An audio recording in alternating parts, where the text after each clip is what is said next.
kind of like my mission statement for me, for the way I train, for my podcast, when I talk about health and fitness, what I hope to teach and put out to people, what I think is going to be the best chance for more people to be healthy, more regular people, kind of what I think. And I'm going to kind of break it down into sections because I want to make sure I make my point, and I don't want our podcast to be over an hour.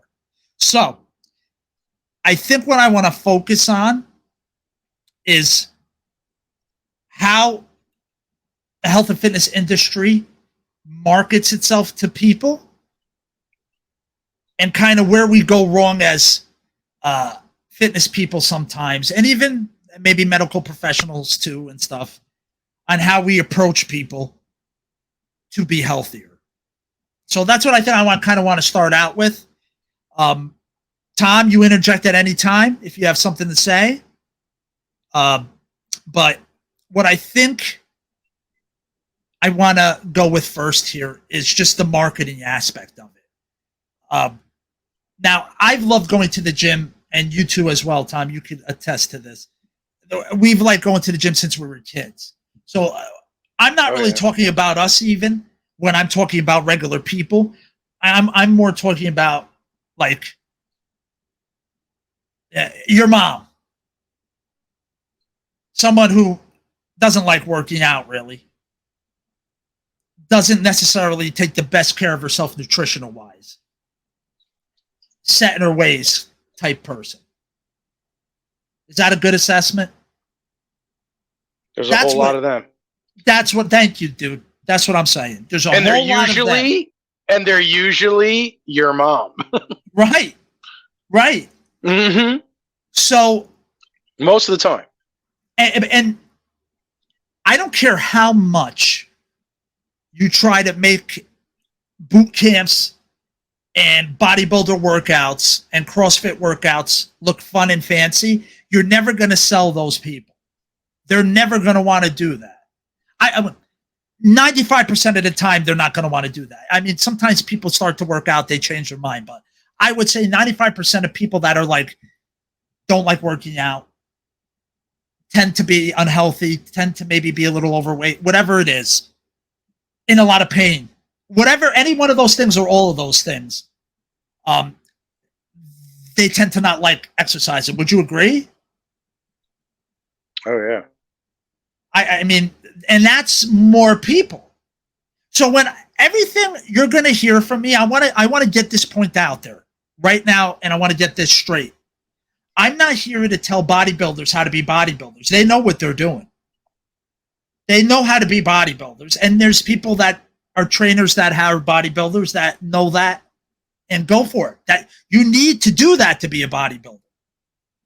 That is something you have to do. You have no choice. It's a miserable existence. But if you want to be a bodybuilder, that's what you have to do, period. If you're an athlete, I'm not talking to you either. You have to go 150%. You have to. You have to go through the pain. You have to go through this. It doesn't matter. That is your job. And there are people that are good in whatever sport you're in to teach you how to be better at that sport. That's not why I'm here. That's not what I'm here to do. And if you're happy with what you do and think you don't need any help, I hope you listen anyway. Maybe you'll learn something new. But I'm not kind of here maybe for you either. What I'm here for is the other 80% of the population that is sick, not working out, in pain, on lots of medication to fix things that they probably don't need it for, and absolutely probably unhappy because of those things, and probably not doing as much as they'd like to because of those things, and maybe making people in their families' lives a little harder because they won't do those things. So I don't care how much you market those other things. Those people are never going to want to do those things. And if they get up the courage to do it, they're not going to stick with it long term. Not a good portion of them are not going to do it. They're going to hate it. And that's going to turn them off to it even more, to working out. I'm here to say, and I want your thoughts on this, Tom. I'm here to say that if your goal is to be healthy and to be able to continue doing the things you love, whatever that is, for the rest of your life, I think it's a lot easier than most people think to do that. I don't think you need a membership at a gym. If those are your goals, I don't think you need a membership to a gym. I don't think you need to work out, quote unquote, work out. I don't think you need to do that. I think to get most people to a baseline, it takes consistency, which I found as a trainer seems to be very hard for people, no matter what it is. Consistency is very hard for people. Again, Tom, what are your thoughts on consistency and if you just want to be healthy and need in a gym? Yeah, the consistency is always the number one issue with everybody. When you're not consistent, you don't make it a way of life or a part of your life, you're easily going to go in the other direction. And as you get older, very fast in the other direction, and it's not good. Next thing you know, you wake up and you don't recognize yourself, or you wake up and you're like in pain everywhere just because of lack of movement, lack of proper movement, lack of, just activity in your life. You're just go to work, go to sleep, go to work, go to eat, sleep, repeat. You know what I mean? Like over and over on that vicious cycle. And then you go down this rabbit hole of just depression, and then maybe I'm going to take pills that'll ruin your gut lining, and you're overloading your liver now. And it's just like now you're taking tons of anti-inflammatories now, like things that you know what I mean? Like it's just becomes a really vicious cycle that people go down, especially as you get older. And of course, as long as you and me have been lifting all our lives, injuries are a part of it, and they're the big part of working out and lifting. Or if you're trying to get really strong, the injuries are going to happen. Even stupid things, not even working out. Like I remember guys when we worked on the truck, they used to hurt themselves just picking up something small. It wasn't even something heavy, and just twisting the wrong way. And next thing you know, their back's thrown out.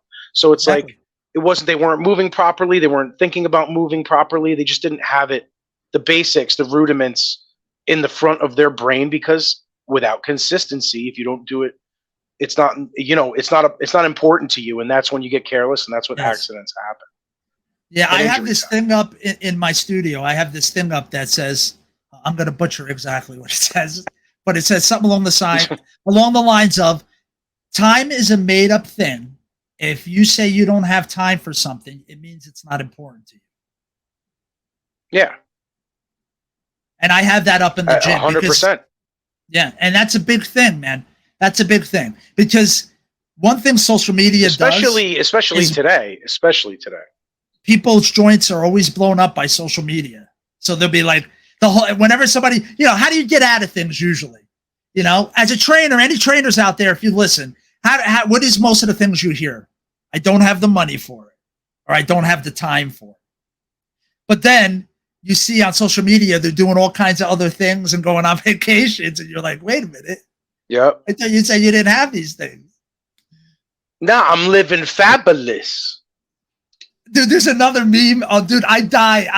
I think I might have got rid of it, but I kept it for the longest time. It's an airplane, and it's a picture of looking out the window of an airplane, and there's a duck looking in, like looking right in the plane, and it'd be like, I thought you said you had no money. No way. Yeah. We got to find that. Yeah, I got to look for it. Man. It's so funny, dude. Maybe I can find it and have it pop up in the video. But you gotta have it talk like Guts. It'd be Guts the duck, Guts the duck. Where my money? I thought you don't got the money. Yo, I thought you said you ain't got that money. So people have money for the stuff that they prioritize, and when people don't prioritize health and well-being. No. But you just go to a doctor and get a pill, or get some Ozempic. There you go. Everything's okay. Ozempic. I know. Dude, every time I've heard that in commercials, man, It's Yeah, terrible. but it's a fucking it's for diabetics. Yeah. Diabetics can't get their medication because motherfuckers are too lazy to just like control themselves, like, or just take accountability. And there's my point again. It's because people think it's either 0 or 100%. They don't see 50. Why do we have to like? They don't see that beginning point. They don't see, hey, you're here. How do we get you to this next step? What's the minimalist amount that I can give you right now to get you to that next step? Okay, now do that little bit consistently. Do it consistently. Now that little bit. Okay, here's a little more. Here's a little more. You see how that's making you feel? Oh, that's making you feel good. Because listen, and again, trainers know this. People are going to feel better before they look better. So I don't know why people want to sell constantly on, hey, we're going to have you look like this someday. When I can make a person feel better sometimes within a session, depending on who they like, what happened and what they, what the problem is. Because a lot of time, dude, it's not that big of a. I wish people understood like pain. As a regular person, you don't know differences. It's just something hurts. So when your knee all of a sudden hurts, you think the worst. Of course. Right away. That's what you think. Oh, absolutely. When a lot of times it's not as bad as you think. Now, not saying that you maybe didn't hurt it, but the reason for it and the reason it's not feeling better is because you're not fixing the root problem. And once you fix the root, now I'll give a quick example because it just happened 2 weeks ago. I have a client. He came to me, said he was playing with his dog. He jumped in the air and kind of landed in a split, and he felt his knee go. And then that was it. His knee was killing him. Damn. Yeah, dude, it was bad. It was bad. He said he couldn't even walk. He had to limp up on the other leg up the stairs. If he stood up straight, he couldn't bring his knee even, dude, I wouldn't even say quarter of the way off the ground. He couldn't get it up without his knee starting to hurt. So I'm like, okay, blah, blah, blah. I'm going to shorten this. I'm not going to make it boring. It basically, I'm telling him. I tore my sack. No, you actually did almost. So I did. Yeah, watch last episode. So I told him, dude, I guarantee you your glute isn't firing right. So you weren't moving correctly. So when you landed, you didn't cushion in the right spots, and the lesser of the joints went. And that's why you hurt it, because your knee had to take the brunt of it instead of you having like almost like a shock absorber with your waist. You know what I mean? Yeah, exactly. So, but I would never think that. No, nobody would. Nobody would. So I said, okay, I want to do this test. And again, maybe some of you ain't going to know what this is, but I had him do a hip thrust on a box I had in my gym, and I said, please squeeze your butt cheeks. Go to the top and squeeze your butt cheeks, and tell me if you feel them both. And he's like, dude, I can't feel my left glute, which was the knee that he hurt. Yeah. No, I'm sorry, the right one. It was the right one. What's with the right? I can't even remember right now. I think it was the left one. Because I was on the left side kicking it. I kicked his glute to try to make it fire. Like I was tapping. You kicked his ass? I did. I kicked his knees. Because what happens is your ass. Sometimes when somebody punches you or taps you in a muscle, don't you tend to tense it? Of course. So I was trying to get some feedback from his glute. So I was just tapping it with my foot. Again, I wouldn't do this to a woman. He was a guy. So I was tapping his butt. And dude, when I tell you, he said he couldn't feel anything. It felt like a dead, like pork chop. It felt like a dead piece of meat. It wasn't even contracted. It felt nothing. It's crazy. Felt like a piece of brajol. Exactly. That's what it felt like. So, needless to say, I did some crap, got it firing where he felt it. By the end of the session, he was able to stand against the wall and bring his knee all the way up almost to chest height without knee pain. That's amazing. And he was able to walk fine. So it wasn't 100% gone, but within an hour of doing stuff, it was better. It was better to the point where it just got better from there. So I think he did hurt it a little. He might have overstretched something. He might have slightly tore something. But it would have only gotten worse and or happened again if he didn't get to the root problem. And hence why people continually are in pain and hurt themselves and go get shots and take painkillers and constantly go to physical therapists and chiropractors and don't understand why they'll feel better for a little bit, but then go right back to feeling like crap. When chiropractors are great for getting your skeletal system back to alignment and back to the way it can be most efficient. But that's where their stuff kind of ends, in my opinion. Physical therapists are amazing to get someone who cannot move to move. They are amazing. But then again, I think at that point, their usefulness is over.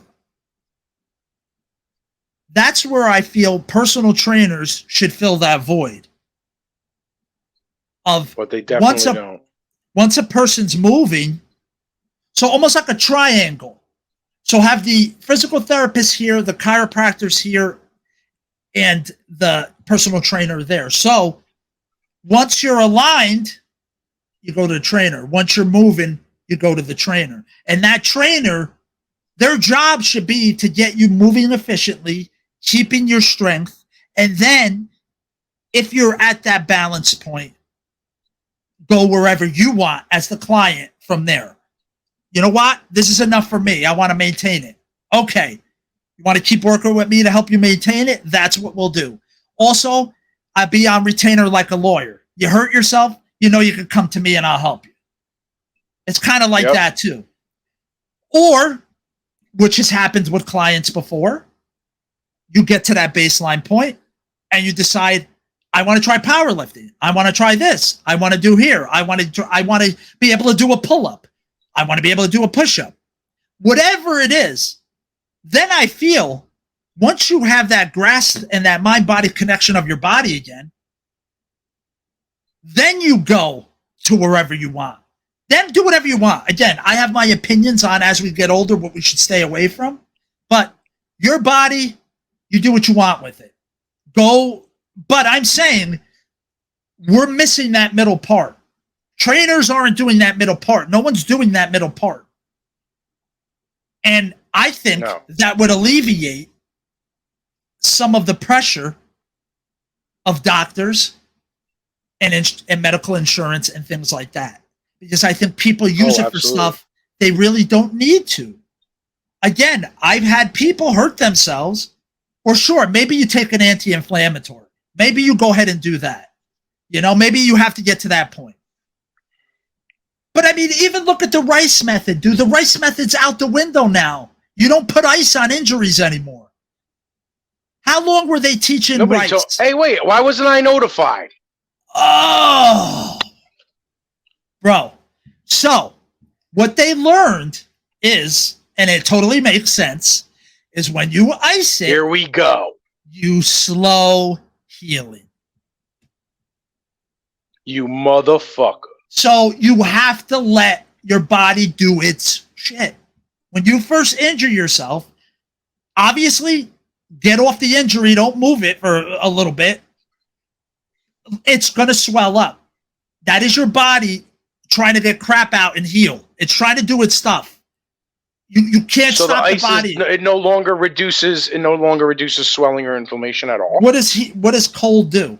What does blood tend to do with cold? It goes away from it. Yeah. So that's why you're stopping the healing process. Go down. So it may help you feel better. No, but it ain't fixing shit. No. Again, which I think, my opinion, is that's why people do all the different things they do that doesn't work, because it's better if they think it's helping them up here when it's not actually doing what they think it's doing. I think a lot of it goes back to that. And it's a shame because there's a lot of people out there I see busting their butts in the gym and doing stuff. And sometimes I'm like, I don't think you're going to ever get the result you think you're going to get. And I think it's going to drive you nuts. I wish we would find a more balance. Again, balance, place. You know, I always love, when, people get advice from their friends that go to the gym. I mean, we've all done it. We've all done it. You go to the gym, you know everything. You know what I mean? It's always been like that. But now with social media, it's just out of hand where, like, as long as you look good, people think you know what you're talking about. And that's not always the case. A lot of times, really good trainers and people who have problems, just like everybody else. That's why I started Realistic Fitness. I'm not perfect. I hate working out sometimes. I don't always like doing it. I don't like training legs. But what I've learned is I have to do certain things for my body or I'm in pain. I don't move right. Absolutely. And I don't feel good. And that's it. And then you bring on more injuries. You bring on more injuries through compensation. Exactly. I want to, again, continue on what I was talking about last week. And I want to first get into how I think we could approach nutrition a little bit differently than we do. Again, I'm going to say it again in this episode. I'm not talking to bodybuilders. I'm not talking to athletes. I'm not talking to CrossFitters. I'm not talking to people who love what they're doing. They're happy with the results they're getting. And period. You do you, your body, you do you. I don't care. I just am giving out alternatives to people that don't want those things. And I feel, again, there's a lot more of those people. I also feel maybe you could learn something, even if you are in one of those other categories. Maybe you'll learn something new. But mainly I'm speaking to the other 80%, like I've said in other episodes. Now, Tom, you know this. And we've done, how many different diets and trends have we done through the years together? A lot. Definitely a lot. I mean, I wouldn't say some of the really fad diet stuff that was really ridiculous, like some stuff that was really dumb, But over time, at least for me, I've tried a lot of different stuff. Yeah. I mean, but it's not everything. What works for most people doesn't work for everybody. So a lot of trial and error stuff. Yeah. Oh, so, and I have had I've done, not everything, but I think I've tried through my life just about everything right and wrong. I really, so that's why I feel like I have more of an intimate of appreciation or hatred for certain things because I've tried them. Yeah. And the benefit versus what you have to put in for it is so not worth it with a lot of this stuff. And I know a lot of people are doing things they don't want to do. And again, if you're happy, do it. I don't care. Do what you do. But I know there's a lot of unhealthy people. You hear it every day. People are not healthy. Healthy people don't need to go to the doctor all the time. That's how you know you're healthy. Is you don't get, everybody gets sick. I'm not saying you're not going to get sick. How you recover from the sickness, how often you get sick, that has a lot to do with health. But everybody gets sick, So, but people don't realize with nutrition that their diets are like different types of cars, okay? You got your Mediterranean car, you got your keto car, you got your carnivore car, you got your Atkins car, you got your Weight Watchers car. You see where I'm going with this? You got all these different cars, right? And everybody thinks theirs runs the best and theirs is the fastest, right? And most comfortable. Put you in the least amount of discomfort. But guess what? You're all going to the same place, which is you're going to start thinking about what you put in your mouth. That's one. Because when somebody's not absolutely on a diet or eating normal food on a regular basis, they're not thinking about what's in their mouth at all. I would even say that a lot of people who aren't really crazy about how they look don't really know how much they put in their mouths every day, even if they don't look or feel unhealthy. But I feel like, again, everybody has their favorite car and all this stuff, but all of it is going to be you're looking at what you're eating, so you're eating less of it. You're not eating a lot of processed food or sugar. Every diet, you're not eating that, and that's a big, just about, yeah. That's a big crappy. No, I'm talking about processed sugar. I'm not talking about carbs. I'm talking about processed sugar. There's no diet that has processed sugar in it. Zero. There's ones that have carbs and ones that don't, but not processed sugar. Processed sugar is garbage. It tastes good. It makes things taste good, but it's garbage. Period. Your body doesn't need it at all. At all. So you're eating less. You're not having that crap, and most likely you stopped eating something that your body was intolerant to or even allergic to. Exactly. So put those three things together, you're going to feel better. You're going to have more energy. You're going to feel all these things, like I've said before, like you're going to feel before you see, and you're going to think, wow, I got here safer and better because of my car. Not that I drove the safe road to the same place that everybody was going. It's the same thing.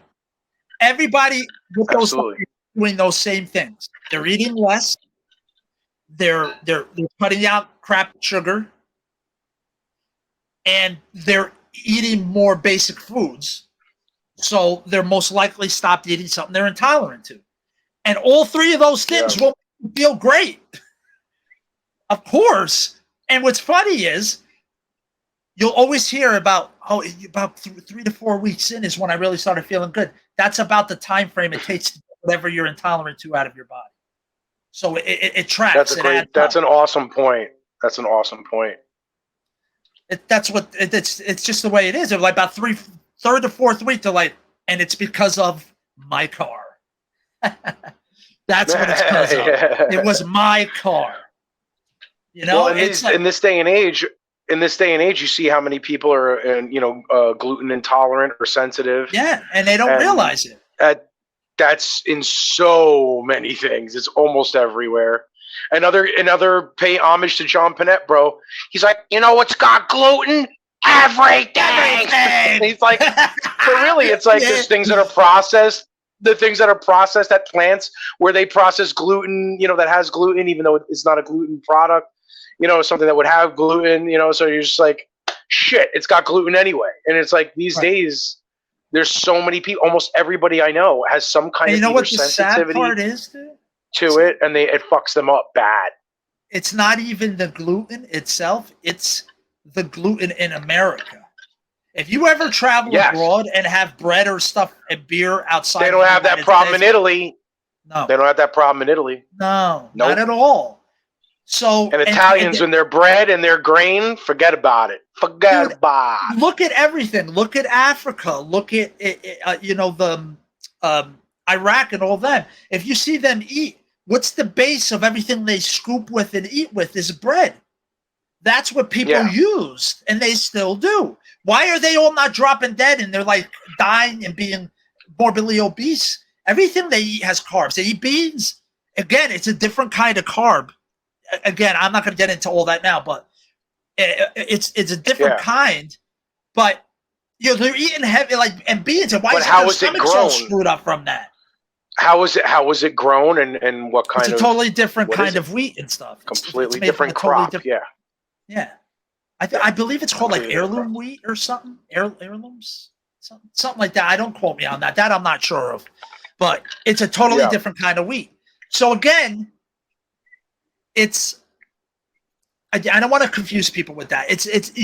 Here's what I'm trying to get at. All you have to do allergies is a big part of it. Yeah. Allergies are a big part of it, of feeling bloated as well. Oh, dude. It's an inflammation. Period. Mhm. You know, muscles get inflamed, other things get inflamed, organs get inflamed. You know what I'm saying? So it's like, Absolutely. and that is hurtful, and people aren't in tuned enough to know that exact pain over there is this thing here, and this pain over here is this thing here. You know, people don't have that. So they think the worst. They go to the doctor, and then you got to do all kinds of tests and stuff. Again, I would say anybody, any diet is no different than doing the elimination diet, in my opinion. Yeah. That's all they're, because they're eliminating stuff. So elimination diet is very hard mentally. It's very hard mentally. You're very restricted on what you can eat. It's not disgusting stuff by any means. Again, we can get into that maybe on another time, but that actual elimination diet, there's food you can eat, but it's very limited, and you're supposed to do it for 6 weeks. So it gets tough mentally. Physically, you're going to feel fantastic. You may go through an actual kind of withdrawal from some stuff. You might feel like crap for a little bit, but anyway. So what I want to try to get across to people with nutrition is, if you want to, you know why somebody chooses a certain diet over another diet? Because it's easier for that person to get to those 3 things I told you about. That's it. Somebody who likes to eat meat, what are they going to do? Are they going to go to the Mediterranean diet, which is a lot of vegetables and fruit? No, they're going to go to the carnivore or the keto. People who don't really dig meat all that much, where are they going to go? Maybe more the Mediterranean. Maybe they're going to go more the vegetarian, or if they have their beliefs against cruelty and all that, they're going to go full on vegan. And that's all depends on their beliefs and how much their work, it gets them easier to their goal. Again, somebody who doesn't eat breakfast, they're going to jump on the intermediate fasting thing. Because, again, it's an easy jump. They don't eat breakfast anyway. Trying to throw somebody on it that is that eats breakfast, it doesn't work. I've tried it with clients. It doesn't work. It's hard for them. So, it's just, and by the individual. And again, if that is easier for you to get there, then go ahead and do it. I want you to realize, though, it's not that diet. It's just an easier thing for you to follow to get you to the 3 things I talked about. Yeah, exactly. That's all it is. I want you all to do that. And if that means you want to eat breakfast, you eat breakfast. You got to make healthier. Yeah, you still got to follow some guidelines. I'm not going to kid around. There's still some things you have to avoid. But again, if you avoid sugar, you eat more whole foods, and you try to tune yourself into more of your stomach and your mind connection, which happens more when you think about it, because when you're dieting, you have to eat certain times or do certain things. So you get that mind-stomach connection again. You think about when you're full and all that. So I just want people to understand that, listen, it's not that hard to eat better, to feel better. And you can go the harder route if you want, but I feel a lot of people don't want that. And I think it takes work, it takes support, it takes all those things. But there's definitely an easier way to drive with you that's not going to cost you millions of dollars either. And you don't need some special diet. Yeah. Okay, so and again, supplements. If you're an athlete, you want to go that extra mile. If you're an athlete, go for it. I don't care. Take them, buy them, spend your money on whatever. And if you're a regular person, spend your money on them. I don't care. I'm saying regular people, you don't really need them. You may need a supplement if you're deficient in a vitamin or deficient in minerals, or you're not getting enough electrolytes. There's time and places for things. But I don't think everybody needs to just take bulk everything. Regular people, I don't think it's necessary. You should be getting it from food. And again, if food is a problem with your schedule and things, then you talk about supplementing things. But it's not a go-to thing. It's not a you have to do to get there by any means. So, and again, unfortunately, nutrition is not marketed that way on social media, on YouTube, on anything. It's not marketed. It's do this supplement, do this diet, take this, take that. You have to do this, you have to do that. It's not, let me show you a way, let me work with you to kind of ease you in there. And still, there's still going to be outliers that, are just not ready mentally to go there. Again, that's what it's all about up here. Let's not kid ourselves. It's all about up here.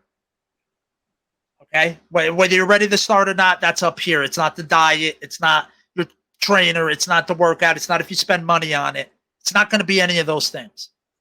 You have to be ready up here. Those things can help, but none of it helps if you're not ready up here. So those are my thoughts on nutrition. Do you have anything to wrap up with nutrition? Because then I want to get into working out a little bit before we end up today. No, I said what I had to before, so but I agree with you. As my mic sounded a little weird, I think my headphones went out. They might have went out a little bit. You sound okay. You sound okay. Right. Cool. No, yeah, so as long as you can hear. So the allergy thing, I think that was one of the things that, when you mentioned that point to me, it really opened me up because I was like, damn, I didn't even think about that. Because you're right, every diet is an elimination diet in one way, shape, or another. Yes. And dude, allergies, especially as we get older, there are things that I'm allergic to, and everyone can vouch for me. You are allergic to shit as you get older that you were never fucking allergic to when you were young. Right. One day I woke up and it was springtime and I couldn't fucking breathe. And I'm like, I never have this problem. Springtime allergies, never, ever in my life. Just cats. That was it. Just cats. Unfortunately, I've been allergic to cats most of my life. But it's like things as I got older, just all of a sudden you're allergic to something and you didn't even know it. Now, what about if that's internal and you're eating it, something you ate your whole life and you didn't even think about it, and now all of a sudden you're allergic to it? But because it's not natural, it's not from the earth, it's not, something like a more natural, true, real food, you're just like, until you do some kind of diet where you basically are getting back to basics, which most diets tend to do, even if it's eliminating this, eliminating that. Processed sugars are one thing, but there's other things that end up getting eliminated in the process. And then all of a sudden you're like, oh, I feel so much better. Your right. GI motility is better, your track moves better, everything just benefits as your absorption of minerals, everything, it's all tied together, gut health, it's all tied together. So I agree with that. But I think it's cool that you mentioned that most diets are elimination based. Exactly. And people don't think about that. People don't think about that. No, they don't. At all. They don't. No, they do not. And it's unfortunate. I really wish they would. Yeah. All right, let's get to the workout thing. I'm going to try to wrap this up in 10 minutes because that's another thing. I'll expand on it in the future about some different things, but I'm going to be real roundabout and basic with it. Yeah. I feel most people don't need a gym. Regular people that want to be healthy don't need a gym. They don't need a hardcore workout. They don't need to work for an hour, hour and a half out. They don't need to work out 5 days a week. And their workouts can be fitted more and be a little more fun to what they like if they know how to do it themselves or if their trainer's good at doing that. And that could work for them. But where people start when they first go to a gym, I have a real problem with it. Again, I've worked in big box gyms before, so I know how they do it. Yeah. The first thing you're trying to do, obviously, is sell them on training. Let's not kid ourselves. That is your job when you work at a big box gym, is when you have a free set. You know how you get sometimes some free sessions when you join a gym? Or sometimes the trainers will walk around and be like, hey, brah, hey, I see you doing some rows. They're looking pretty cool. Hey, you ever think about doing this? Something like that. And they'll be like, hey, let me show you this. Let me show you this workout over here. And then, okay, hey, you want to buy some sessions with me? That's what we're supposed to do. Yeah. We're supposed to get sessions. So, I'll give you a free one. I'll give you a free hour. I'll walk around. They want us to bother people on the treadmills and on the cardio equipment. I'm like, I don't want to bother people. When people go on there, they zone out. They watch a show. They listen to music, whatever. Yeah. They don't want to talk. So, but what's the first thing that usually happens when you sit with a trainer? They're going to say, let's weigh you. Okay, first of all, 90% of people, that's going to turn them off right away. Right away, because they don't want people to know what they weigh. Okay, maybe 10% are there actually. They're like, yeah, I want to know what I weigh. I blah blah blah blah blah, whatever. Because most of them, remember, it's kind of getting thrown on them. They didn't ask for the training. It's kind of getting thrown at them. The salesmen are supposed to push it. They're supposed to push it. Like, it's free. There's no commitment. Blah, blah, blah. So a lot of times you'll have people come in. You'll know right away you're wasting an hour. You know it. Some of them are quite upfront with you too, but you have to do it. You know, but so it's weigh them. Already turn a lot of people off, and then it's like, all right, we're gonna have you squat. We're going to have you push something. We're going to throw you on a machine over here, you know, blah, blah, blah, blah, blah, like that.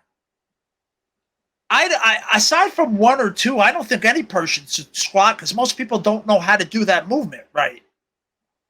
Like, again, regular people don't know how to do that because hence why most people are hurting. Because if you can hinge your hips and do a squat, two movements of the lower body, and you can do them efficiently, you're not in pain. You don't have back pain. You don't have knee pain. You don't have ankle pain. You don't have foot pain. For the most part. You know, there's always exceptions. When there's other issues going on, there's exceptions. But you don't have any of those things if you could do those movements. So, you know, most people do a squat and, you know, there's proper ways to teach it. Yeah. And I'm going to tell you something. It's hard to I love working with somebody that's never went to a gym before because it's like an empty cup, man, and you can fill it. When you got somebody that comes in and has done all these things and knows all these things and watches videos and watches these blah, blah, blah, blah, blah, it's really hard to get them to try new things and to do new things. It's really difficult. Yeah, it's like Yoda. You must unlearn what you have learned. Yes, exactly. Exactly. Yoda knew it was up. He was the original personal trainer, dude. He really was. An empty. So I just think that's why a lot of them don't buy training because that's not what they want. That's not at all what they want. Trainers need to be more welcoming and just meet a person where they're at and just get to know the person. Like a first consultation or setting that I meet a person, I just want to get to know them. I mean, I tell them what I do, but I just want to get to know them and maybe connect on something first. Because if a person has a wall up, they're never going to want to do anything. So I think that wall needs to be breaking down as a trainer, you know, is to break down that wall and let them know, hey, I'm just here to help and we're going to go at this speed. And hey, guess what? You don't have to do that. You do this. It doesn't have to be that way. It could be this way. Oh, you didn't do that today? That's okay. Well, this is going to be this way now. Just understand that. But we're good. Let's just stay consistent. The big C word that nobody likes. The other C word that nobody likes. Consistency. Unless you're in Britain. Right. Well, then it's the same thing as saying mom. But that's the thing. It's really hard. And it's not a week. Sometimes it's not a month. Sometimes it's not 2 months. Sometimes it's 5 months, a year. But when you stay consistent, again, doesn't mean you're killing yourself. You're just staying consistent. Then things happen. And unfortunately, most people are starting at a really bad point. And if we address those points better and help them get back to a balance, again, I've talked about that, back to a balance, and then going wherever the client wants to go, I think more people would keep doing it. I don't think it cuts people out that don't have a lot of money. I think it's very attainable for anyone. And I think it's doable just about anyone. Again, there's always exceptions. Some people have more mental things going on that they have to work on before they can get there. Most people, though, can get there. I really believe it. And I believe if we did that better and didn't say that only this workout, basically, It's the two things are the same, the nutrition and the workout. Everybody's telling regular people, you have to eat this and you have to work out this way to get there. And if you do it this way, we promise you won't have to work hard. We promise it'll be super fast. We promise it'll be sustainable. All the words, all those words that people want to hear. That's what they base everything off of. Is that. And then it just like, humans like to be in tribes. People like to be this. So now you have the tribe of Beachbody. You have the tribe of CrossFit. You have the tribe of carnivore. It's just going to be the way it is. But again, the people that aren't in any of those things or have tried those things and don't like them, I'm telling you all right now, there's another way. There's an easier way. And again, if consistency is hard for you, then it's not an easy way. It's going to be hard. But if you are somebody who can be consistent, I'm telling you, it's not as hard as you think. Okay, I'm telling you that right now. And again, I'd like to expand on that in the future, but that's my thoughts on how we market nutrition, working out in a nutshell. I think we could do better with that. And I think we'd have a lot more people seeing a lot more results if more people did it that way and we heard less of the noise of what the athletes and the bodybuilders and the narcissists are doing. I think that would be fantastic. Your final thoughts, Tom? I'm sorry, you said narcissist. I thought you were talking about my ex-wife.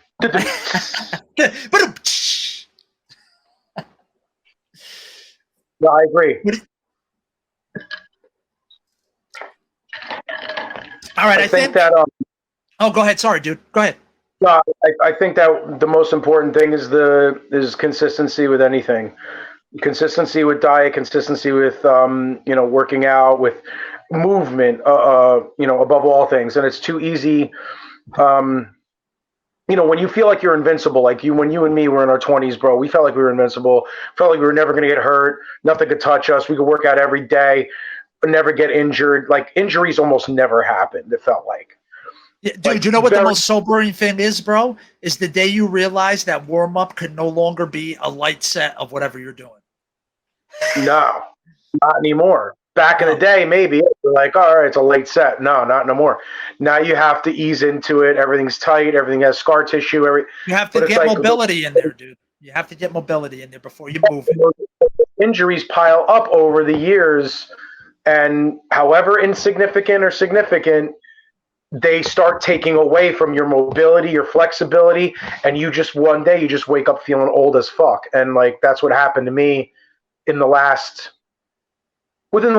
year or two. Still going to the gym, still maintaining decent, doing go with my nutrition, doing go with my my working out. You helped me a lot with stuff like showing me how to properly squat, for instance. No one ever told me that. I was working out forever, dude. No, when I was in football in high school, no one said, "Oh no, this is the proper way to squat." No one ever told me that. So it's until I was doing that the right way, dude, I had so much problems, bro. Hip problems, knee problems. Until you start squatting properly, even just free body weight, and you're just all of a sudden those problems tend to go away. Stretching is dedicating time to that and being consistent with stretching, consistent with being moving, consistent with your nutrition. It goes through all phases. Consistency is the number one thing, not just going to the gym. It has to be a lifestyle change, and it's about being healthy. The word heal isn't healthy, and the word die isn't the word diet, right? Yes, sir. Yeah, I saw that on your page. Yes. You're the first one I saw post that, and I'm like, that's the fucking truth, dude. Health is healing, and diet is like dying. It's like I'm being this for 1 second. Think about this for 1 second, dude. Every time you see somebody on a diet, are they talking about how wonderful it is? Or are they talking about the date when it's going to end so they could eat normal again? They hate it.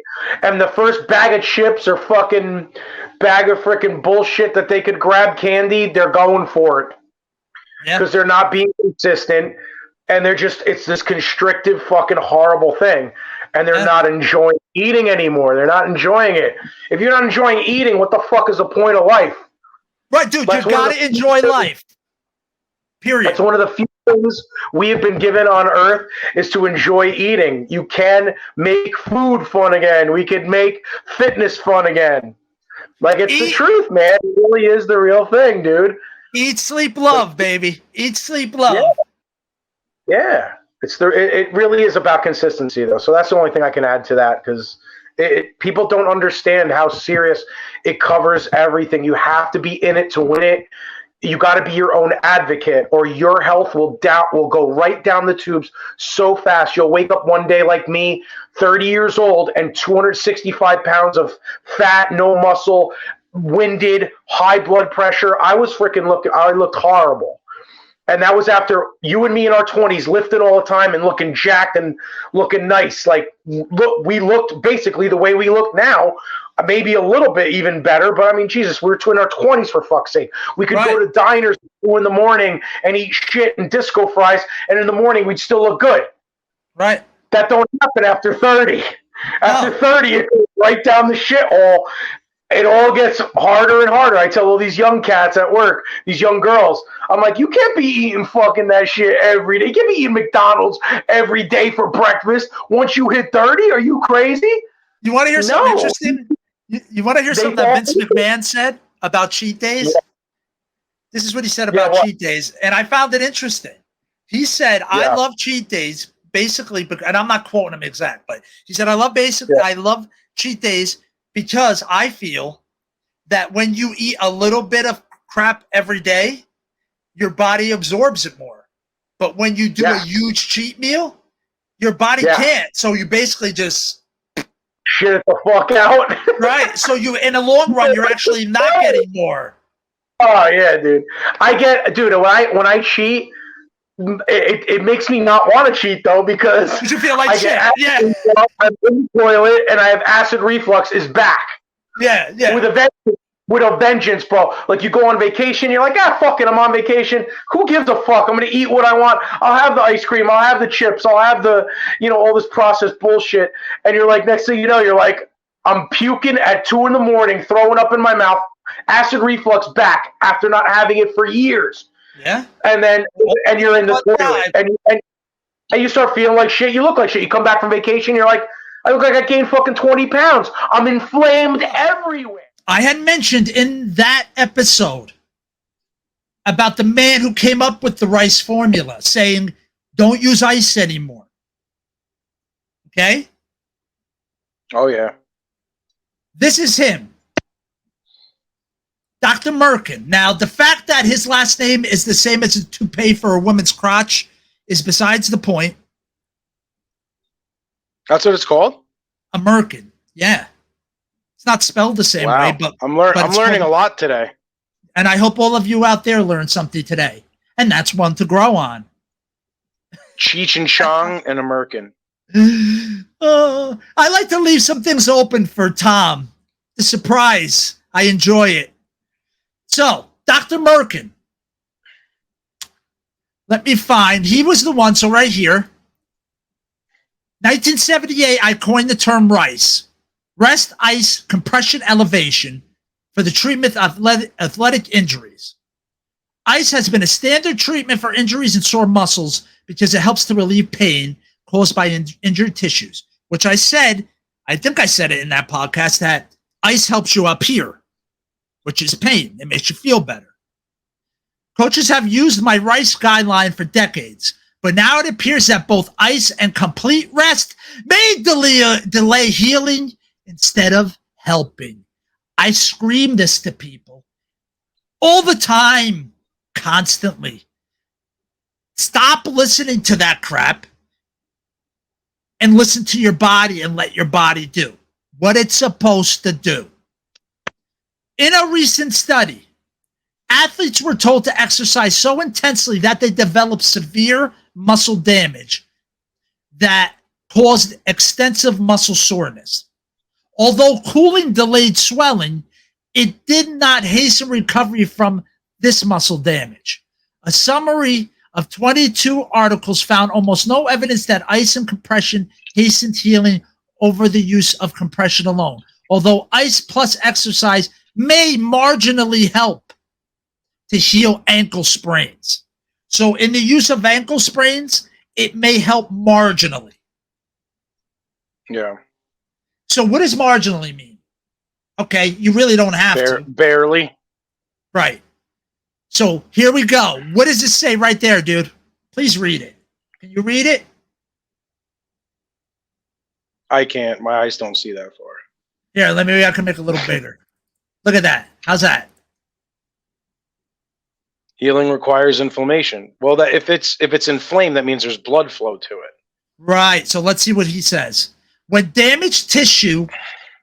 you damage tissue through trauma or develop muscle soreness by exercising very intensely, you heal by using your immunity, the same biological mechanisms that you use to kill germs. This is called inflammation. When germs get into your body, your immunity sends cells and proteins into the affected area to kill the germs. When muscle and other tissues are damaged, your immunity sends the same inflammatory cells to the damaged tissue to promote healing. The response to both infection and tissue damage is the same. Inflammatory cells rush to injured tissues to start the healing process. The inflammatory cells are called macrophages, release a hormone called insulin-like growth factor, IGF-1, into the damaged tissue, which helps muscles and other injured parts to heal. However, applying ice to reduce swelling actually delays healing by preventing the body from releasing IGF-1. There you go, dude. Again, I tell people this all the time. Let's go down here. What's that say? Ice keeps healing cells from entering injured tissue. Applying ice to injured tissue causes blood vessels near the injury to constrict and shut off blood flow that brings in the healing cells of inflammation. The blood vessels do not open again for many hours after the ice was applied. The decreased blood flow causes the tissue to die from decreased blood flow and can cause even permanent nerve damage. Ouch. Ice also reduces strength, speed, endurance, and coordination. Okay, now this is where a lot of people use ice as well. Ice is often used as a short-term treatment to help injured athletes get back into a game. The cooling may help to decrease the pain, but it interferes with the athlete's strength, speed, endurance, and coordination. In this review, the medical literature found 35 studies of the effects of cooling. Most of the studies used cooling for more than 20 minutes, and most reported that immediately after cooling, there was a decrease in strength, speed, power, and agility-based running. Dude, now, when do most people use cooling? They use it wrong a lot of times. They use it before they work out or in between and then go back to working out. You're screwing yourself. If anything, you should be using it at the end of the workout, if anything. That's different. I mean, is this not crazy, dude? Is this not insane? This stuff. Well, it makes sense because there's actually been scientific studies as well that most anesthesiologists say keeping the body keeping the body warm during surgery promotes healing and faster recovery from surgery. So a lot of times in the OR, they all demand what we call a bear hugger, which is a blanket warmer that blows warm air on their bodies. Because if they get cold and they drop below temperature, it lessens healing time. It increases healing time, and causes a lot more chance for infection even. So, right, which makes sense because like the same exact concept applies. If there's less blood flow due to reduced body temperature, then the macrophages as well as the white blood cells that are attacking anything that may be infection or it just causes the whole process to slow down rather than take its natural course. Perfectly said, dude. Perfectly said. Now, what is one of the other things that people usually do, are told to do sometimes, and usually do it themselves, sometimes too much? You have any thoughts? Besides putting the ice on it. What do most people not do for a while after they get hurt? I don't know. I'm not, they stay off of it. Thank you. They don't move it. Yeah. What does that say, dude? What does that say? Why is movement important for healing? Because it also promotes blood flow, circulation. The benefits of moving. When you injure yourself, your body immediately activates its self-repair function. White blood cells, hey, somebody just mentioned that, flood the injured area and begin repairing the damaged tissues and cells. Increased blood flow causes inflammation, and is a reason why that you may notice swelling, stiffness, and redness around your injury. At this point, rest is a priority. Resting gives your body time it needs to begin the healing process. But too much rest can slow healing, increase stiffness, and other symptoms. Here we go. And this is what I tell my clients, dude, all the time. And again, I was inspired because Monday I had 2 clients come in. Both of them hurt themselves. Okay. In most cases, you can begin moving within 1 or 2 days of your injury, depending on the type and severity of it, obviously. I tell everybody that. I had a client come in on Monday. She twisted her ankle. It had been 2 days. There was no longer swelling in there. Thank goodness she didn't ice it. So I had her come in. When she came in, I tried to get muscles around it a little more relaxed and happy to move because they were all guarded because there was an injury there. And then I wanted her to move it through range of motion. I wanted her to get it pumping and moving. She was very afraid. She was limping on it and afraid. By the end of the hour, she was able to walk out normal on it. Was it miraculously healed? No, but I just promoted movement, range of motion, and healing by having her move. Yeah. Instead of what most people do is not move it. Yep. Now look what this is the things that it'll do by incorporating movement into your recovery. Reduce inflammation. Although inflammation is essential when an injury first occurs, it can cause lingering stiffness and pain when you move your joints. Movement relieves inflammation naturally, helping you to return to normal activity faster. Your body, it breaks up scar tissue to repair the muscle. So you're moving it. You're letting those muscles move in that range of motion. You're getting that blood flow in there. You're lubricating your joints. Joints don't get lubricated when they stay stiff. And again, by doing these simple little things that, unfortunately, most people are told not to do or don't do on their own, you're going to get chronic pain later on. And then you have a longer road back. And that's if you do the right things. And that's a big if. That's a big if. Because unfortunately, a lot of people are going to do a lot of wrong things before that, unfortunately.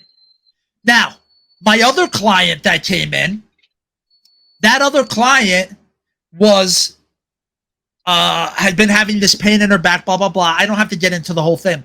But she went to the doctor, to the urgent care. It wasn't a kidney infection. Where it was located was kind of in that area. So we kind of wanted it to be, to make sure it wasn't that, because it was really bothering her. So we then, she went and had that blah, blah, blah. So they gave her a readout. I want you to show what the top things is that they're doing, that they want her to do. Can you read that?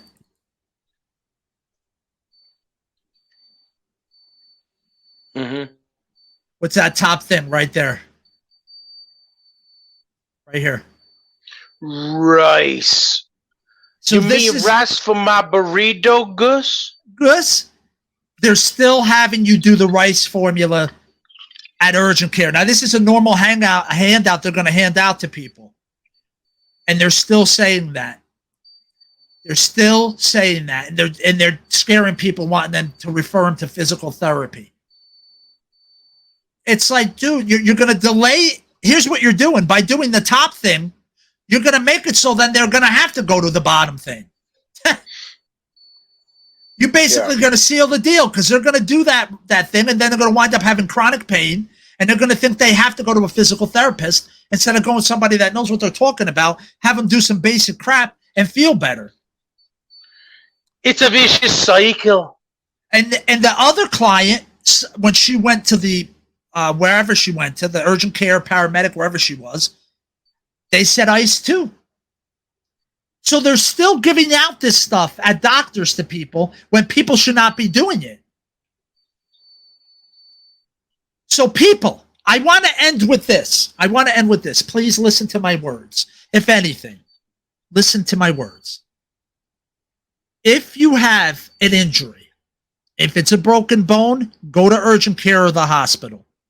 If it's a absolute torn muscle, like that muscle flapped up, you can't move that joint because the muscle's ripped, whatever, you go to the hospital, urgent care, whatever. But if you do something where you just about, ow, that hurts, give your body 24 to 48 hours and see how you feel before you run to the hospital. And in that 24 to 48 hours, you want to stay off of it for most of the first 24 hours. Let it swell up. Maybe every hour, kind of move it, minimum. Even if you can't get up, move the joint as best as you can, as far as you can. But stay off of it for that 24 to 48 hours. Then you need to start moving it. Then you have to let the body know it's okay to start moving it so you can promote even faster health. So please, don't go to urgent care and doctors and stuff for little ouchies. Let your body do what it's supposed to do. Then what you're going to do is you're going to add that compression and elevate for 20 on and 40 off for the next 24 to 48 hours. And then by then, you should be okay with just some soreness and stuff. You should be able to move it. So please, people, save your insurance for important things. Yeah. And if you are having chronic pain, find a good trainer that specializes in pain management. They're out there. That's what I do. There's other ones out there too in your area or online. I do online with Realistic Fitness. By the way, shout out to them for sponsoring this podcast. I work with people to help them go wherever they're at. Chronic pain, bad movement, not very mobile, not doing things, not wanting to do things, hate doing things, to get them to a balance. And then a person can go wherever they want from there. They can stay there or move on. It's totally up to them. So find that person that'll do it. And again, Tom has talked about things helping with him, and maybe we can at another point get into more stories about that. I can give you more client stories of how I helped people who had pain for years feel better just through movement, not even having to go to the gym, just doing things at home, doing the bare minimum consistently. That's it. Bare minimum consistently is the key for most people just to be healthy and feel better and move. I really wish people didn't have to knew that they didn't have to be an athlete by exercising and moving. They could just move better and feel a little better. And then maybe reassess at that point and see how you feel at that point. I really wish more people would do that. You have any final thoughts, bro? I went off on a tangent. You have any final thoughts on that subject? No, I mean, besides previous testimony, no, not really. I mean, I could have just laid up and curled into a ball and been like, oh God, I can't move. I can't do anything. I need to rest. Rice. But it's like, you got me moving and made me do the right movements to build up the muscles around it. And it helped my injury. And it was like almost instantaneous. So, I was real happy about that. That was a testament to that, because I wouldn't have been able to go meet up with that girl at that time. So right, exactly. It definitely helped me out big time. There's a happy client right there. Yeah, that's one instance, and there was the other instance too. Even with my shoulder, it was the same thing. It wasn't there was no rest ice.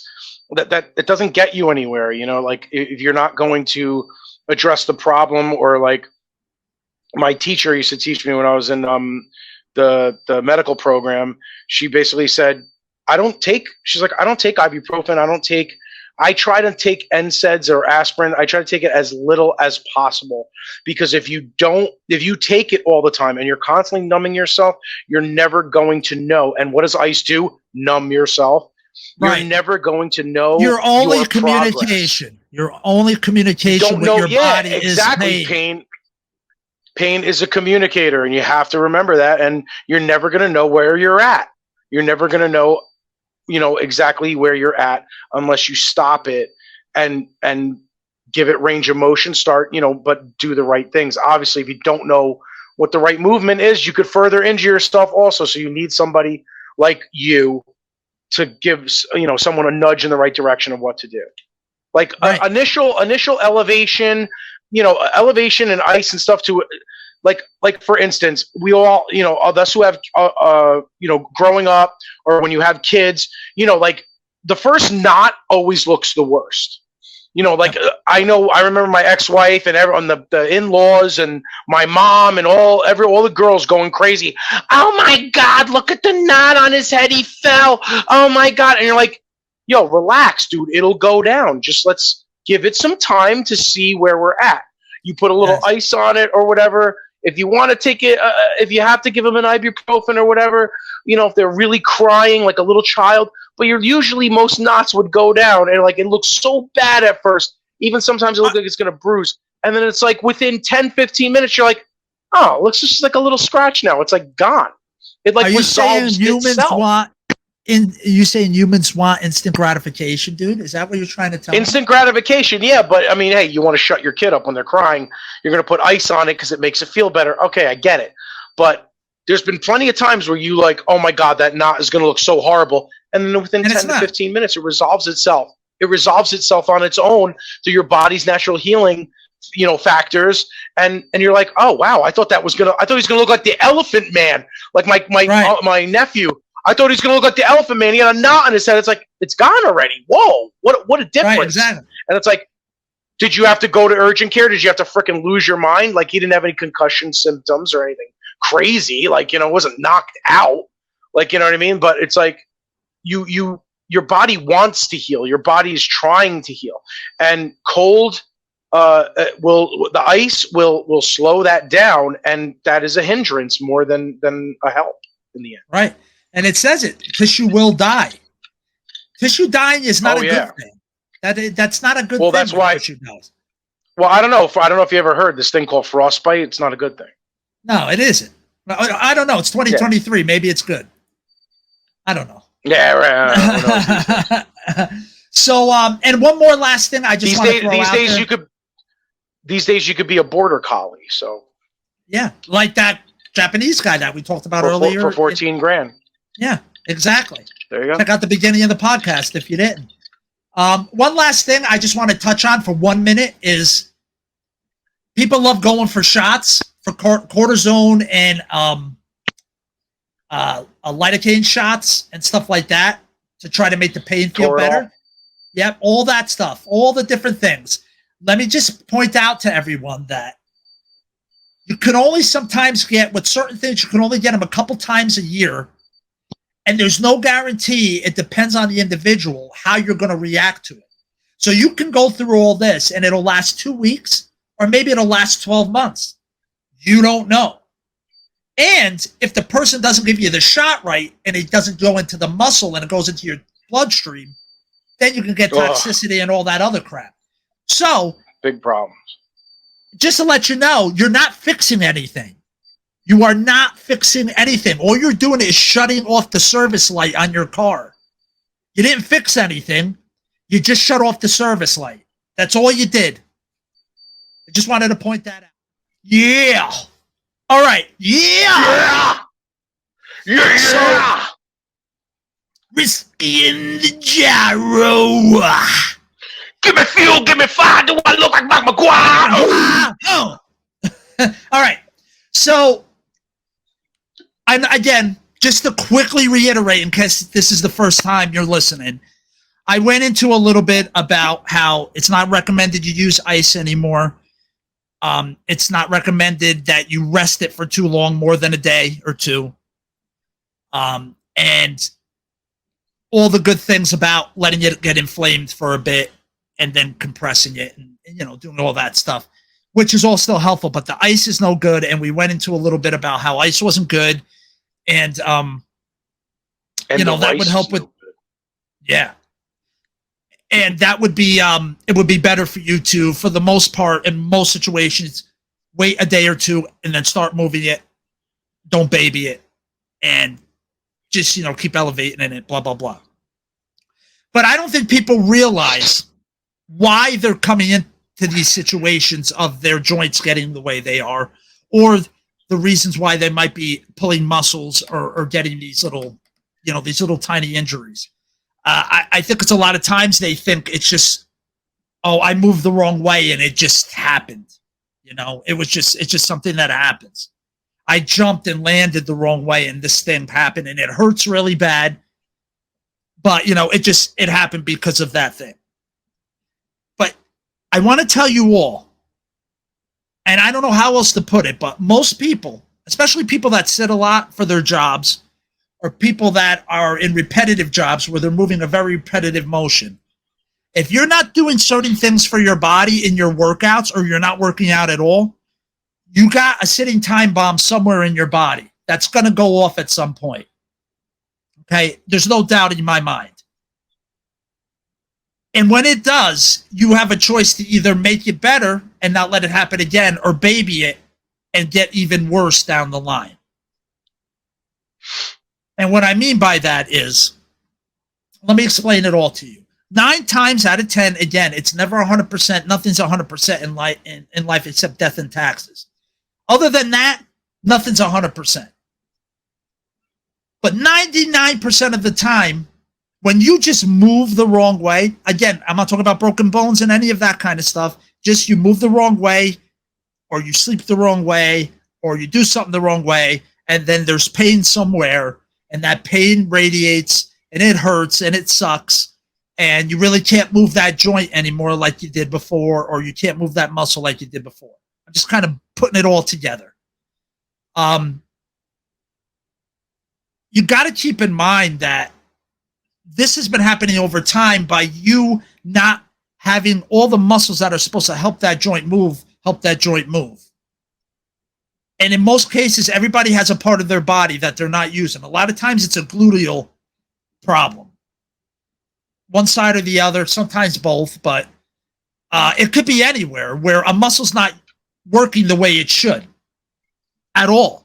So other muscles are trying to do stuff to make up for it. Your literal brain will forget the connection between you and that muscle. And it happens a lot with the glutes. And if your glutes aren't firing, your legs don't move right. Period. Mm-hmm. Again, I don't think people realize how much your glutes are involved in movement of your lower body. It's not your knees. It's not your ankles. They need to be mobile, like Mobile, Alabama, but they need to be mobile. And but your glutes need to be active, and then so move your ass. Pretty much, exactly. But it's not only that the right way. Right, thank you. It's making that work with the other muscles. What good is a good kid if you can't get him to get along with others? He's great when he works by himself, but as soon as I put him in a classroom setting, he bites people. It's not going to work. You got to have that muscle work efficiently. Yeah. You got to have it work efficiently, plus work with all the other muscles it's supposed to work with. Now, I'm going to quickly just say my story so I can give you an example before we end this whole shebang. I, as a trainer, have been working out on and off since I was 13 years old. Okay, I am now 48, very close approaching 49. All right. I've worked out every way. I've done every workout. I've done everything wrong. I've done everything right. I've been ripped. I've been fat. I've been everywhere in between. I've gone heavy. I've gone light. I've done everything, body weight, whatever. But through a lot of those years, I worked through weird little twinges and pains that I've had where I've never quite felt right, especially as I've gotten older. Not so much as I was younger, because you could be stupid when you're young, right? I mean, Tom, you know from experience. You can be stupider at the gym when you're young than when you're old. Yeah. So, because you got beer muscles. Right. There's something to be said about muscle maturity. There is something to that. Absolutely. Oh, yeah. But, So but over the last like 5 to 8 years, I'd say I progressively got more little aches and twinges. I've hurt myself doing simple things a couple times. And I finally figured out, look, I need to do some of the stuff. I was stubborn a little bit myself. I'm like, because the things that fix this stuff a lot of times is boring things that don't seem like they would fix it, but they actually fix it. And you have to do them consistently, like brushing your teeth every day for it to stick. That's the only way your body learns. That's why I wish people would take exercise. If they're not doing it to be a power lifter or a bodybuilder or an athlete in a certain sport, I wish people would approach it more like a prescription and actually do it every day. Like they would have to take pills every day, or they would have to do something the doctor said every day, or brush their teeth every day for hygiene and wash themselves and all that. I wish they'd understand that if they did certain things for themselves every day, even if they hate exercise, even if they don't like working out and they're self-proclaimed lazy or whatever, that with minimal stuff, minimal of the right things, you will move better. And I learned that now when I squat and do these things, the best way I could describe it to everyone is I feel equal and even when I'm doing things. And I think homeostasis. Pretty much. And that's what your body's trying to achieve to a fault all the time. It's homeostasis. So that's right. I am not only a preacher of it, seeing that I give it to my clients and it works, but I can tell you from my own experience, it is amazing.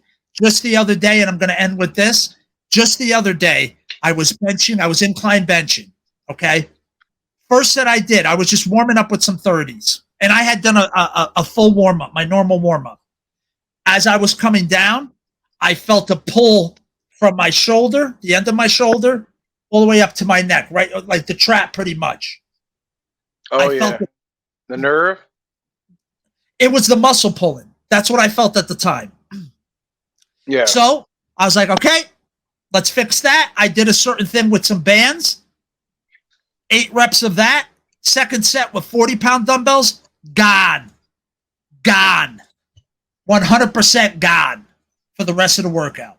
So I want to just tell people, I want to express to people, if you're someone who's looking just to feel good, move efficiently, be healthy, maybe go on from there, maybe not. There is a way. There's a way to do it. If you don't like exercise, there's a way to do minimal. If your goal is balance, it takes minimal effort, but it takes consistent effort. And I'm telling you, anybody can do it. So this week, I decided, because I was having some allergic symptoms, skin, inflammation, blah, blah, blah. I decided to go on an elimination diet. The one that I've learned being a nutrition coach, the one that I was taught, the one that I know works, the one that I know sucks, but the outcome is really good.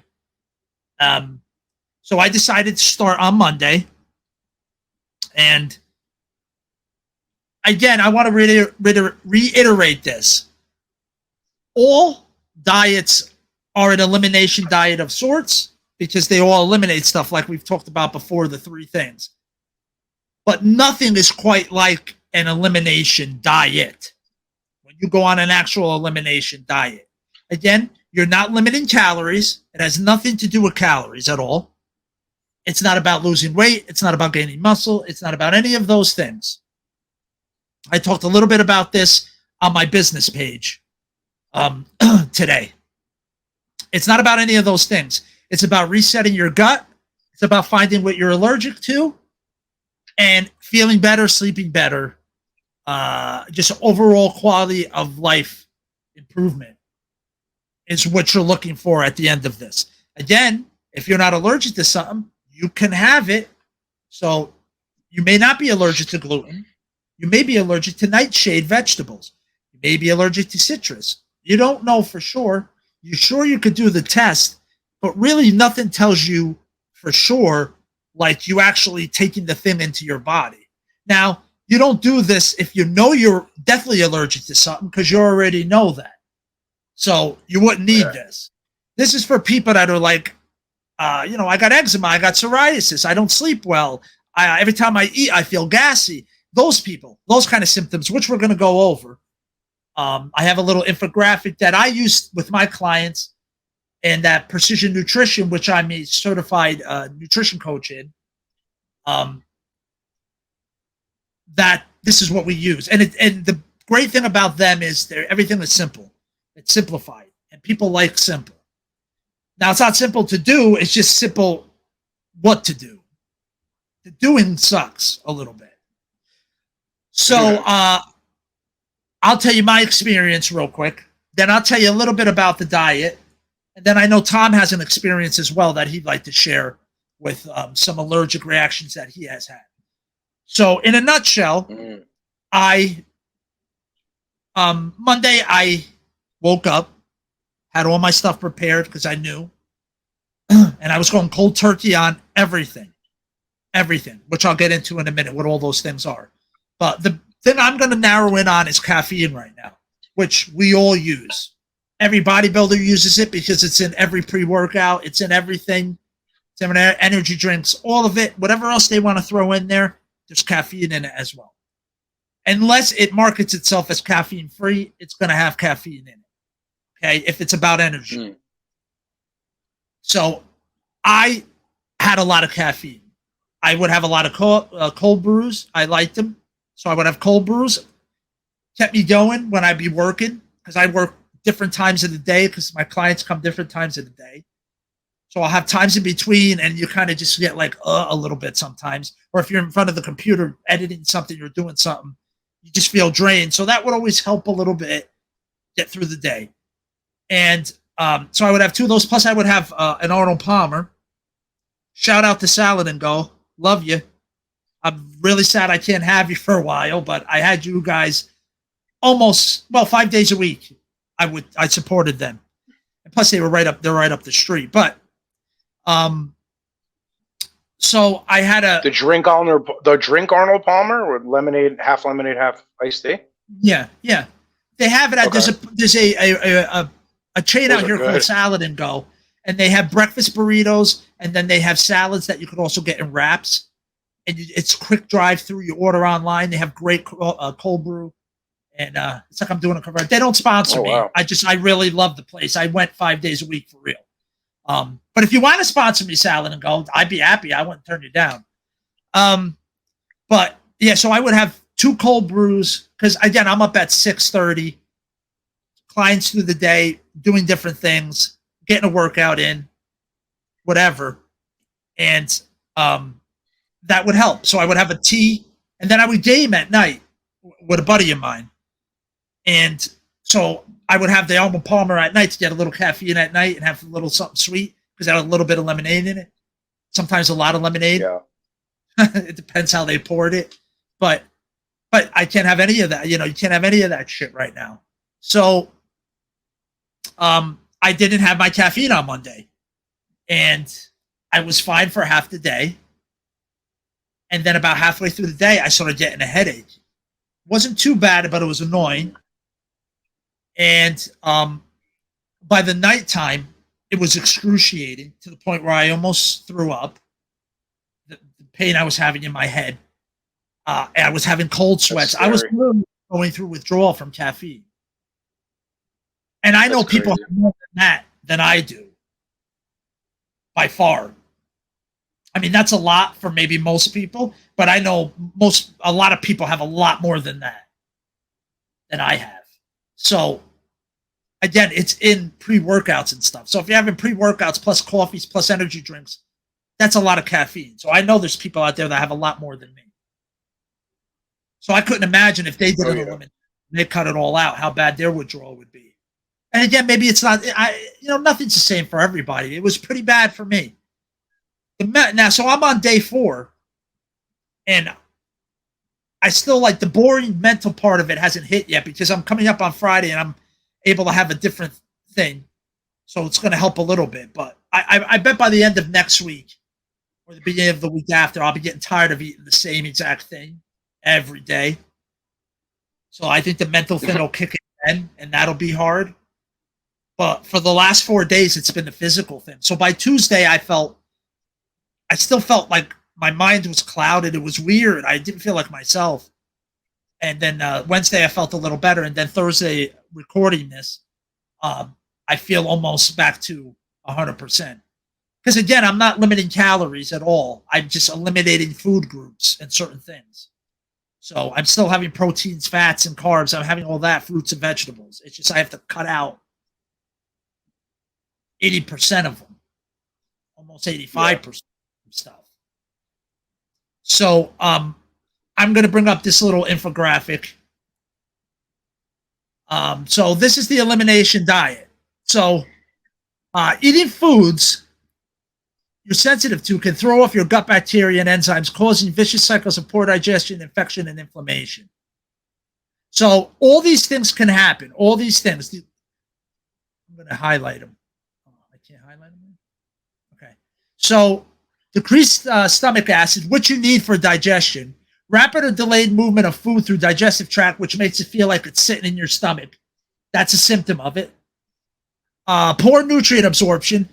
And I've told this to a lot of my clients as well. Just because you're taking it in your mouth doesn't mean you're taking it in. It could just go through. Yeah, absorption. It's not, you may not necessarily absorb it. It may pass right through. Yep. Damaged gut cells. Again, that causes inflammation. Low immunity from invading pathogens. People don't realize how important the immune system is with your gut. I mean, I would hope some people know, but it's really important. It's not something you grew up learning either. No, of course not. Microbial imbalance, infection, decreased nutrient synthesis, increased inflammatory proteins, and intestinal permeability. So, if you're eating stuff, it's not just, wow, I'm really full. Maybe you got something going on. So here's some of the symptoms. I'll do one side at a time. Constipation, loose stool or diarrhea, burning in stomach, bad breath, gas. I'm sure a lot of us could check some of those off. I bet. Bloating, undigested food in stool. That's another thing. If you're passing food through, corn aside, maybe there's another one I'm missing, but aside from that, it shouldn't look like it when it went in. Yeah. Foul smelling stool and nausea and heartburn symptoms. Again, a lot of people have those. And what do? They treat the symptom, not the problem. They treat the heartburn all the time. Yep. Why am I getting the heartburn? They don't treat that. Oh, you could treat it with Zantac like I did, and then you find out one day there's a class action lawsuit for cancer against it. Right. Exactly. Or you could just take apple cider vinegar and then cure it the more natural way. Right. But yeah, you're not solving any problems. You're just treating the symptom. Exactly, dude. Exactly. So problems in the GI tract can ultimately disrupt hormonal, metabolic, and immune functions, potentially leading to. Now, here's all the things. And here's the symptoms from this happening, from you eating the food that you shouldn't. For you, whatever that is, again, everybody makes fun of it. Is it gluten-free and all that? But some people literally do have intolerance to certain food, thanks to a lot of things I'm not going to get into. But there's a lot of reasons why that's happening, and it's happening. So here you go. Brain fog, asthma and allergies, autoimmune disorders, skin conditions, arthritis, heart disease, neurodegenerative disease, mood disorders, ADD, ADHD, narcolepsy, addiction, migraines, and kidney problems. Just a couple things. Yeah, that's almost 95% of the population has that list. Right.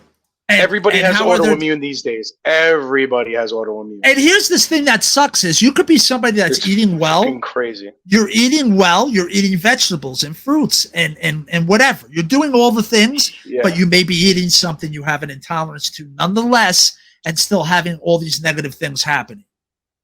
So, and again, everyone's different. There's no size fits all. There's not one size fits all, unfortunately. So So basically, you have to cut out certain things at certain times. So you're going to cut out gluten, obviously. You're going to cut out nuts, obviously. You're going to cut out certain vegetables, like nightshade vegetables. You're going to cut out citrus vegetables. You're going to have to cut out a lot of condiments. You're allowed some spices, which is good, but most condiments are out the window. Your fats are mainly coming from some meats. Most of the meat is low-fat meats. You can have, which I'm excited to have tomorrow, one of the meats you could have is like wild game type meat. So I'm having bison meat tomorrow. So I'm excited about that. To change it up a little bit. And there'll be more fat in that. But most of the time I'm having turkey, and there's not a lot of fat in turkey. So I'm supplementing that with like some olive oil and things like that. But no butter, none of that. And pretty much everything. Rice is okay. Buckwheat's actually okay. Buckwheat is not a high allergic thing. Again, nobody's saying that even the things that you're eating on this may not affect some weird in someone. You know, everybody's different. That's genetics and stuff. But 99.9% of people are not going to be allergic to the things you're going to eat during this time period. So I'm going to be checking in about this on my journey. I checked in today. So if you want to go to Realistic Fitness on Facebook or on YouTube or on Instagram, that's my business page. That's who supports this podcast. And I'm going to update there. And I'm also going to update when we're on here too, because it's going to be for 6 weeks with adding everything in, maybe even 7. But I mean, the worst of it is only about 4 weeks is when you really have to lock down. Because again, I've mentioned in other podcasts, between 3 and 4 weeks is when it's all finally out of your system, whatever you were intolerant to. Just because you stop eating it, it's not out. It takes a while to get it all out, just like drugs in your system, kind of, you know? It takes a while to get out. So, Tom, and again, I've talked from I've had skin issues and all that stuff. Tom can also speak for some skin issues as well and allergic reactions to some things. Why don't you take it, Tom? Yeah. Well, I always had crappy skin, so I'll preface it with that. I definitely, over time, I mean, it could be part of getting old or something else that's in the atmosphere or something else that's just in the food, because our food chain has changed so drastically from when we grew up to how, it is today. For instance, like the gluten, right? I found a really big benefit to avoiding gluten at all costs, unfortunately. That means for a guy who's half Irish, I can't be drinking beer unless it's gluten free, and that freaking sucks ass. But it really sucks because I love my IPAs, but I just can't do it. It'll absolutely have an immediate effect on me. I'll be extremely tired. I'll have bloating, gas, everything on that list.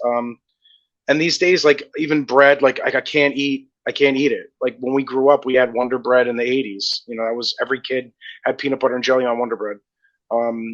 These days, with a lot of the, genetically modified grains, GMOs, which really suck, even if you get GMO free, I still feel an effect. So I just avoid it altogether. So, because that's also an allergen. That's also something that would, it would basically could spike autoimmune issues and stuff like that. I've also had the problem over the last few years, which I can't exactly say what it was, but I had really my skin just deteriorated and became really bad with eczema out of nowhere. All of a sudden I was allergic to my boxer shorts. My boxer shorts basically were giving me this crazy reaction all around my waistline, where the waistband is. Now this is a brand I had worn forever, and out of nowhere, I don't know what it was. It just I started breaking out like crazy and having these scaly, itchy patches all over. And then what I noticed was through, being my own advocate. I've talked about that before. Mike's talked about it, being your own advocate for your own health, and basically doing your own research. Really do diligent research, because your body and your health, that's your biggest investment in life. Without that, you have nothing. And basically, I think that by looking through it and finding through the gut microbiome that we were just talking about, that gut health is tied to everything. It's tied to brain health. It's tied to definitely to autoimmune health, to immunity. So I started taking probiotics, and all of a sudden I noticed, oh my God, my eczema's getting radically better. Also through elimination of sugars, anything sugary. I mean, honestly, I can't even cheat. Like me and Mike had this discussion earlier. My brother-in-law is a chocoholic, and he had chocolate, some German special bougie German chocolate with like cornflakes in it. And I'm like, oh, that sounds cool. It sounds like a Nestle Crunch bar, but with cornflakes. Like, I'll try it. Immediately after eating it, I was breaking out like crazy. All of my eczema, crazy how quick it could happen. Immediately, basically how long it takes you to process something through your GI tract, about 10, 15 minutes. It probably was that. I was eating it in the car with him. By the time I got to her house and we're chilling in the backyard, I'm like, oh my God, all over, itchy, itchy, itchy, all over the place. All of a sudden, I'm getting these spots, these freaking, raised, raised patches. And with eczema, it seems to be like these spots don't necessarily go away completely. They will just become inflamed over time, and you get it, over time, it'll come back. So immediately from eating that, I saw an immediate reaction, and I'm like, this just sucks. So I automatically know it's either something in the chocolate, but I've had dark chocolate before. I've had pure, cacao, 90% cacao or whatever, and I've been okay. I never had that reaction ever. But again, that's different than probably what that chocolate was. Yeah, where this probably just was like a milk chocolate, crappier milk chocolate with a lot of sugar. And as soon as they hit my stomach, boom, done. So with probiotics, I know some people may not like it, but because of fermented food, so they say kimchi, which I like. There's an awesome Korean supermarket over here, so I get my fish there. I also get kimchi there. And sauerkraut, which I also really like. Sauerkraut is loaded with probiotics. So I noticed that since taking that, my skin radically changed. So there's something to be said for the microbiome of the stomach. The gut bacteria is tied to so much. It's pretty much everything, dude. It's pretty much everything. Really is. It really is. When I stray from that formula, everything goes downhill. So, but it's just crazy because I don't know why, but I always had crappy skin, but not like this. Not like this. As I got older, the eczema. And remember, every 7 years, everything changes, dude. All the cells regenerate. There's something for that. And obviously, like I was saying, we don't know what's in the food today. They're sneaking things in constantly through the FDA is getting greased constantly by all these corporations to push stuff through into our food. That's why you keep it basic. You have to be basic. You have to keep it basic, keep it natural, and look at the ingredients. Be creative. It should be less than 2. If you could help. Yeah, well, that's the problem. Nothing out of a box is ever less than 2. Never. Well, one thing that's around now, and maybe we could end on this. You have more options if you have the money to get meals sent to you. So there's a lot more options to eat better now than we ever had before. Like, what was our option? Like, oh, let's throw the buns of Burger King burgers out the window and eat the burger. That's our options. So there is so many more options now and so many more places. It's just a shame that still the percentage of people that are unhealthy just sucks. It just sucks. Well, it was cool throwing out the buns and throwing out the bread back then, but I don't think the gluten allergy was anywhere near as bad back then. And we're talking in our 20s, bro. So that's 20 years ago, more than 20, maybe 25 years ago, as we're getting up in our 40s. And little video at the end of our podcast, that's when it was. When we Yeah. say bye, everyone, But- that's actually a video when we were in our 20s. Yeah. And we would get rid of, you know, excess carbs that we didn't want. So we would just take protein. We'd eat the burgers and stuff. And hey, we got to pour out some liquor for all the egg yolks that we sacrificed Back in the day, which for all the bullshit. Speaking again about bullshit information that is sold Yep. to you, the yolks were vilified. They vilified egg yolks for the longest time just to find out that that's the most nutritious part of the egg. And Dude, we they were buying egg vilified whites all the fat? time. We used to get sandwiches all the time. Egg white, egg white, egg white only. You see all the bodybuilders, guys from the gym, yeah, egg whites only. And you're just like, we threw all those yolks out for what?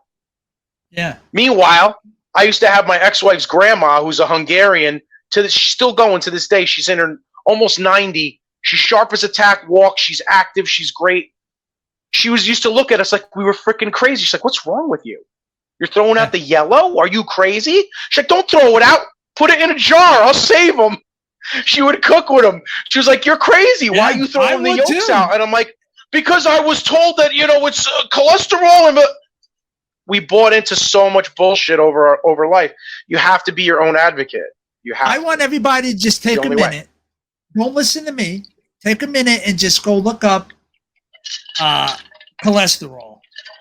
And just know that cholesterol is needed in the body. Just know that. It's not an evil And that's thing. made by the body.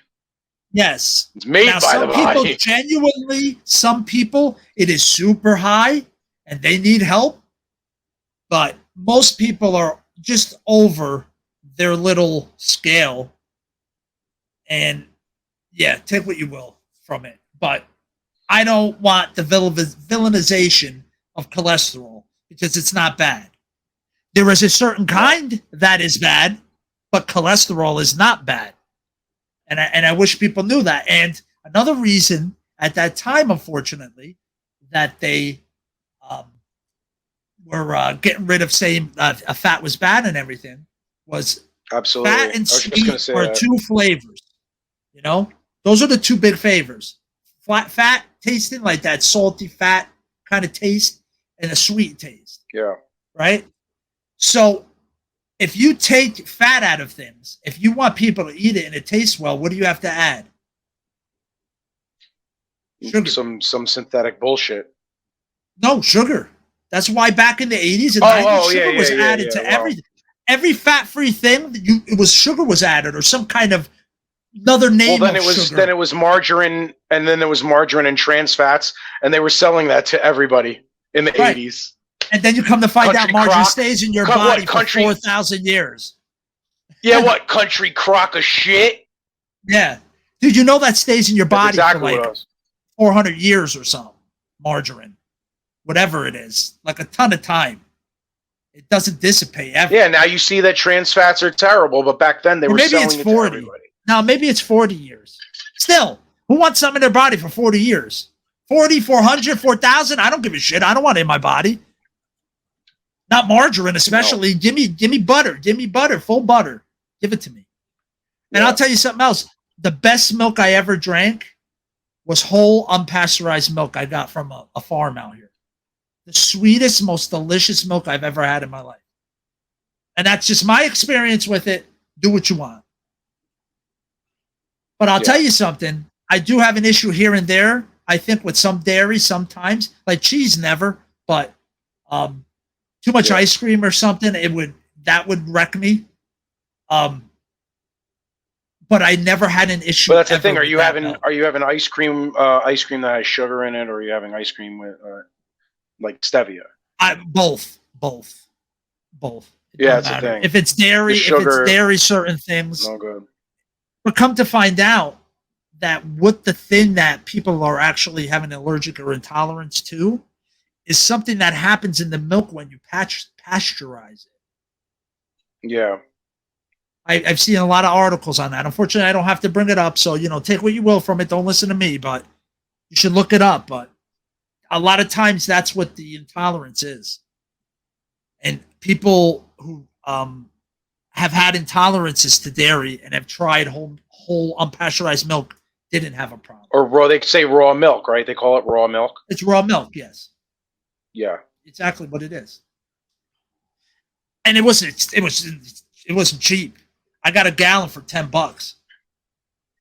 The shit wasn't cheap, but, Yeah, I got it right from the tastes farm. like it was tastes like it was blessed by the gods. Yep, it did, dude. It was really tasty. I bet. So again, take what you will, do your own research. I'm telling you my experience, my knowledge as a trainer, as a nutrition coach for over 20 years, a trainer, but I think it's been 15 or 14 years as a nutrition coach. I don't know, somewhere around there. This is what I've researched. This is what I've experienced with clients, or I've read, or I've seen. But again, I'm just trying to spark a little thought. Go do your own research and think about it. But it really does make sense that you are what you are.